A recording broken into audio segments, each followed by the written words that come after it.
بسم الله الرحمن الرحيم، وصلى الله على أشرف المرسلين نبينا محمد وعلى آله وصحبه أجمعين. السيد رئيس حزب الإصلاح، السادة أعضاء القيادة السياسية لحزب الإصلاح،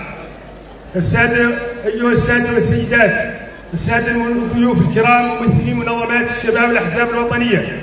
أيها السادة والسيدات الحضور من أعضاء القيادة السياسية للحزب،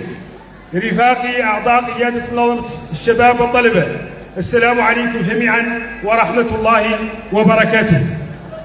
في البداية اسمحوا لي أن أتقدم إليكم معشر الشباب بأحر التهاني على تنظيم هذا الحفل البهيج بمناسبة انطلاق حملة الانتساب إلى منظمتكم منظمة الشباب والطلبة لحزب الإصلاح، بالتزامن مع الذكرى الأولى لانعقاد المؤتمر الأول لحزبنا حزب الإصلاح بتاريخ 21 فبراير من السنة الماضية.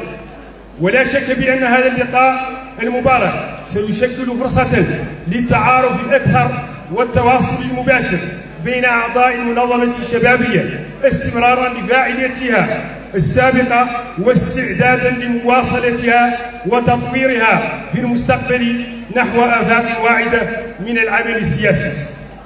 والنضال، خاصة في هذا الظرف الذي استكمل فيه الحزب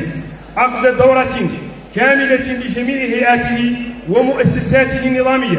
في الوقت الذي تخلد فيه ذكرى المؤتمر الأول لحزبنا الذي يستعد بكل همة وثبات للاستحقاقات السياسية القادمة.